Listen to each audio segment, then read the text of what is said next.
here at the Cool Down first episode, man, with my boy Tyson Timms, man. Been with me for like 3 years now, 4 years now. 4 years, yeah. 4 years? Woo! 4 years on running. Just finished the workout. Just getting a little cool down. Want to get a little insight on my boy, Tyson Timms, man. Let's give a little word about Tyson. So Alito. Yeah. Your experience at Alito. How was your 4 years at Alito High School? Couldn't ask for a better place to go play high school football at, the history there is unbelievable. I think in my whole time there, we've lost only 3 games in 4 years. Damn, for real? Yeah, for real. That's crazy. Sophomore year, and then Geyer and Parrish my junior year. Oh, yeah, Parrish. And then we went on a 30-game win streak. But, they're great. It's like we win for a reason. The program's amazing. Coaches are amazing. The coaches know what to do, and it's hard. It's hard work. This as a trainer. If people think it's too hard, they'll just show up once or twice, and then you'll never see them again. Facts. And that's kind of how it is at Alito. They'll the guys that actually want it, they'll stay all 4 years. But if they don't want it, they'll get flushed out. I think my freshman group, we had about 100 kids, something like that.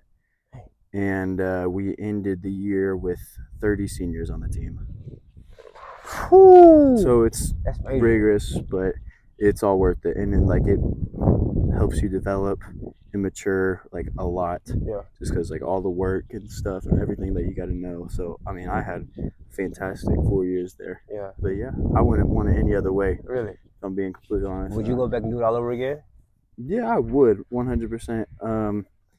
I'd know now what to do, what not to do. Yeah. But to relive it all again, yeah, I would, but I wouldn't want to go back and change anything. Yeah. Because I went through those experiences and stuff for a reason, and I wouldn't want to change that because I went back and changed that, and it would change who I am as a person.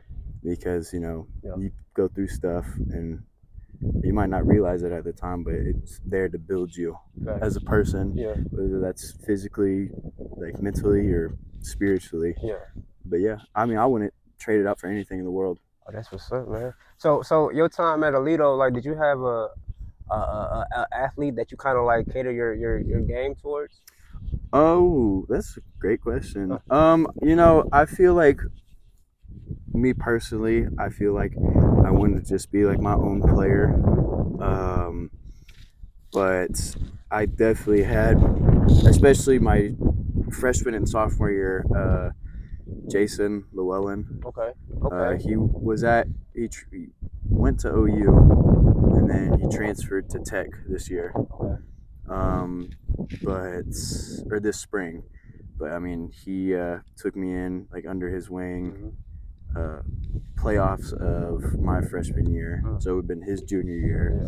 He took me under his wing and just ran with me and helped me out through everything, coached me up, showed me the way of what it means to be a tight end at Alito. And then I just took his everything that he taught me and then try to use it in my game, and then try to help the guys under me, because I know how it felt being a young kid trying to figure everything out, and I know how I felt when Jason took me under his wing, so I want to do the same for everybody else.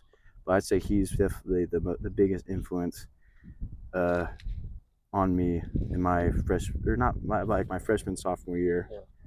And then junior senior year, I just kind of went along. Since he was off, I kind of just did my own thing and just trusted everything that he taught me. But yeah, that's what's up, man. So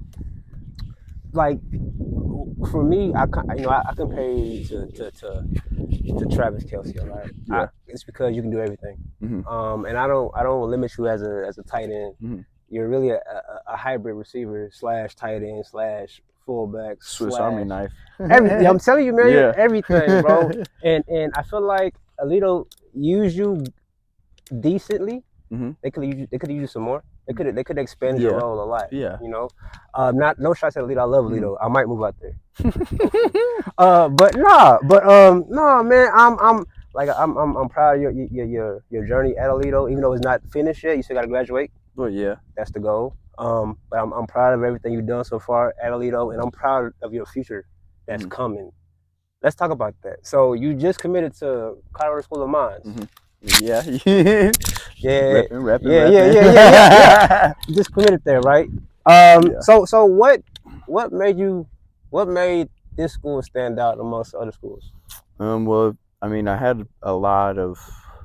I mean, I don't want to sound like I'm bragging about myself Yeah. because I don't want to do that. But I had a decent amount of options that I could have picked from. Yeah. You know, it took a lot of hard conversations with my family and coaches. Yeah. And you know, I mean, just with a school like mine's, like they have a great like football program. Like they've gone to the national championship back-to-back years. Great, like great athletics and whatnot. But the thing that stood out to me the most was the academic side of it. Right. Like that. Because like my whole mindset through this whole recruiting process has been like, you know, football ends for everybody. Facts. Whether it's straight out of high school or 20 years down the road in the league. Yeah. You know, so I mean, my whole thing was like, it's going to end eventually, so I want to be able to go out and do something with the degree that I get in college. Yeah. So that was a big role, and you know, mine's is one of the top, if not the top, engineering school in the country. Sure. So that sparked interest, and you know, I don't know. I just felt like all the cards. There were things that happen with other schools, and you know, my dad told me like those doors close for a reason, and if a door closes like that, Yeah. don't force it back open. Facts. You know, like it closed for a reason. You know, it's like I was saying earlier during like the workout when we were talking to that soccer girl. Oh yeah, man. You know, God closes doors for a reason because He knows that that's not a path that He wants you to go down. Right. So that's why I kind of took those interactions with those other schools, and it just led me to this path with mines, and I wouldn't want it any other way. I mean, the coaches are amazing. Yeah. The team's amazing. The players are amazing. Academics amazing. Location amazing. Just everything you could ask for a college. Right. In my opinion. So you're saying you're finna graduate with a 4.0? We'll see. I mean, it's a hard school. Oh yeah. Definitely. But I mean, I just needed to graduate. That's all. Go. The first keep the main thing the main thing. And graduate. Yeah. And because I'm a student athlete, student comes first before athlete. Amen. So go do school stuff and then go play football on the side. Yeah, man. Yeah. That's powerful, bro. A lot of people didn't hear that because you know kids nowadays they look at the NFL, they skip college and go NFL like the idea. And it's pretty good that you say that because somebody's watching you. You never know who's watching you. Like it's kids at Alito that's watching film. If you're working out with me or working out with somebody else, doing drills, is just staying committed to the process, to the journey of being great. And they don't know the backstory of why you're really doing it. It's not just football. It's after football. And that's major. People need to hear this story. Yeah. And I think like a big thing, especially like nowadays, is like people get wrapped up in the D1 or bust mindset. Oh, yeah. And it's like, yeah, going Division 1's great. Like you get all the gear and like all the praise and stuff, but like going and playing collegiate ball is going and playing collegiate ball, regardless of Division 1, Division 2, Division 3, JUCO, NAIA. You're a part of the top percentage of high school athletes in the country. Right. So don't get caught up in that D1 or bust mindset. Like I had Division 1 schools offer me, but I'm at a Division 2 school because I felt like it was my best bet. Yeah. So for the people listening, don't get caught up in the D1 or bust mindset. Yeah. Just go and feel feel everything out and go with what feels best. Yeah. Because you don't want to make a decision based off of how big the school is. Because if you go do that, you're not gonna be happy. Yeah. You're not gonna be happy. That's how I was, man. I went to East Central, and like I was so determined to leave that school my freshman year. Yeah. But looking back at it now, I'm kind of glad I didn't leave. Like I said, everything happens for a reason. Yeah, man, it happened for a reason. And playing 4 years, getting looked at NFL wise, like they'll find you if you want to go that route. But the end goal is just to graduate and set the bar high for your family. And then show those around you that it is possible to go to college and graduate with a degree, and then go into a field that you want to go into and make money or live a life you want to live. But no, man, I enjoy seeing you from back then till now. Yeah, cause it's so crazy. Being like from my view, looking at you, it's like, man, I kind of had a hand put on him growing up in a little bit, like not a lot, but like this is a small glimpse. Yeah, you know what I mean? Like if I wouldn't have found you and trained with you, I wouldn't be going to a school like mine's. Like I might have just thrown the towel in with everyone else sophomore year. I'm being like, for real? Yeah, I mean, it was like that. Yes, it was like that. I mean, because I was split in time, JV and varsity, thinking I needed to be on varsity. Yeah. And big thing that you taught me was like, well, yeah, you and then my dad, all the men in my life have just been telling me just keep pushing. Yeah. Like you don't want to have that regret of quitting. Yeah. So I just had that in the back of my head, and I just kept pushing, going. Yeah. And if I wasn't training with you or something like that, I mean, I probably wouldn't be in the place that I am right now. So man, I thank you special. For helping me and taking me under your wing all those 4 years ago. Man, I feel good. I feel like I did my part. Yeah, you did. I think you did. I'm still trying to figure out the there. But no, I think that's pretty good, bro. I feel like you told the lady that plays soccer. D told the lady that plays soccer. He was like, make sure you got a good circle around you. Yes. And I feel like I'm a good person to have in your circle. Yes. Not saying for sure. You know what I mean? I'm not saying I'm not boosting myself, but it's always good to hear a little praise while you're still here. Yeah. And then seeing you sign on signing day, I was emotional because it was just a thing. Like, damn, like he's going to college. Yeah. And I kind of watched you from freshman till now. You're grown man. 8th grade, technically. That's 8th grade. It really was. Freshman. No, it was because it was March of my 8th grade year. Yeah. So yeah, 8th grade. Yeah, man. Yeah. He was a middle school baby. Yeah. That's crazy. Time flies. Oh yeah, I know. That is crazy. So I want to ask you, going to Colorado, what is one thing you're ready for college? Like, what are you ready to experience? Ooh, okay.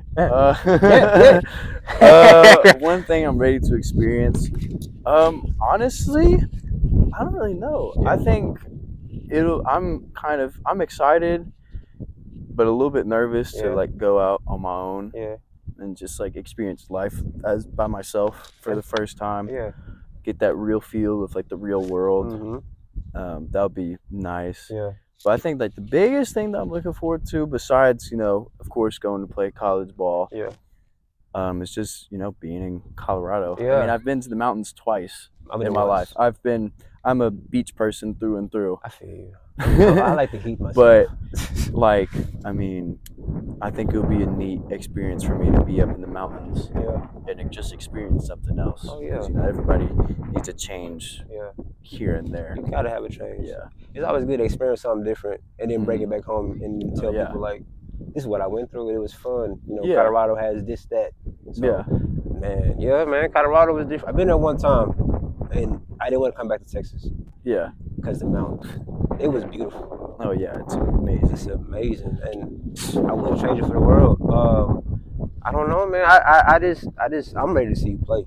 I keep telling you that I'm ready to see you play ball because seeing you at Alito, it was like I got a glimpse of it. I didn't get the whole package of you playing football. Like I know you can. Yeah. And I feel like going to college, they're going to use you. Travis Kelce. They're gonna use you on every aspect of the field, as far as offense and probably special teams and whatever the case may be, and it's gonna be fun. And I want to be there for your journey, not so much as a coach or anything like that, but as like a big brother, mentor. Yeah. I want to be there for you if you need to call me type stuff. If you need me to give you some advice for as far as college. I know college is gonna be different freshman year. Oh yeah. You're gonna be, especially with my classes that I'm taking. Oh man, you got 15 hours? I have no Credits, idea. whatever If that I'm being honest, I don't know. All I know is that freshman year I got to take physics, chemistry, and calculus. Oh, you got them classes. I got them classes. Engineer, baby. Ooh, 6 figures. That's what we doing. What? 6 figures, baby. Yeah, man. Nah, man. But I want to ask you about your family. This is the last question I want to ask you. So your family plays a big role in your life. Who really pushed you the most between your mom and your dad? For what? This to be great. This to chase greatness. Oh, we're getting to the deep stuff. I don't know. I mean, they both pushed me in like their own separate ways. Yeah. Kind of. I mean, with my dad, I mean, he's hard nosed, like old school type dad. I love it though. Yeah. So he like makes me push and like make sure that I'm going to everything. I'm eating right. I'm recovering right. I'm working out and I'm going hard. Like making sure that I'm like the hardest working person out there. And like if I feel like tapping, don't tap. Because he's talked to me about this. Like he has regrets in his life and he doesn't want me to have that same stuff because I threw in the towel. Major. So he's been through that and with me, just pushing, don't stop, keep going, keep working. And then he's helped me a lot, like with like maturity and like looking at stuff from like a different perspective. You got to. Because he's a lawyer, so he looks at stuff differently. He's helped me a lot on how to look at stuff in different ways. And then my mom, she's helped me a lot. Well, she's helped me a lot with like the school side of stuff. Like she's always texting me, "Hey, get this grade up, whatnot." Because she wants me to be ready for when I go off to college, and I'm not there with them, and I have to go do that on my own. And then she's always, there, like loving, like supporting me. I'm not saying my dad doesn't do that, right. But like mom's natural. Like she's there, she's always loving and supporting. She's always pushing me to go, like, be my best, but then she'll also have like sit down and have those talks with me, like if I need to like just get something off like my chest or something that's like weighing down. So they both have their like separate ways on how they help me. That's good. So I mean, I wouldn't put one over the other. I'm glad you said that. That'd be a fight going on. Oh yeah, I know. But I mean, it's the truth. Like they both push me in different ways, and both of those ways, like they both help in their own aspects. Like dad with the they both help. I don't know. I mean, I'm just kind of rambling right now. No, you're good. But like, you know what I'm saying? Yeah, I know. Dad has his stuff. Yeah, mom's has this stuff. But put it together. Boom. And they both help separate to two halves into one. Oh yeah. And go and help me out. And get you life. Yeah. Oh man, that's deep. Well, because they've experienced life. They've been there before. They've been there before, and they had to grow up a lot faster than I had to. So they've been through all of those ups and downs, and they don't want me to fall in those valleys that they fell into. Them traps. But yeah, man. Life has these traps, and I'm glad your moms and dad, they're like they're great parents, man. They are. I would, even though sometimes they get on my nerves a little bit. Of course. But I wouldn't trade them out for anybody, anything. I love my mom and dad. I mean, they're great. They've raised 3 incredible kids. And they're doing a great job. Mom and dad, they're doing great job. Keep it up. Keep up the work. Keep up the good work. I don't tell y'all enough, but I appreciate y'all. That's love. And what y'all do for us. Yeah. You know, we usually take it for granted. Yeah. But I appreciate it. And yeah. Always doing stuff for us out of the love of y'all's heart to see us be the best that we could possibly be. I love it. So I thank y'all. I love it. But yeah. Man. Hey, man. My boy Tyson Timms, man. It's your boy Q. We're here on the cool down. We'll check it out next time. Love is God. God is love. Amen. Peace.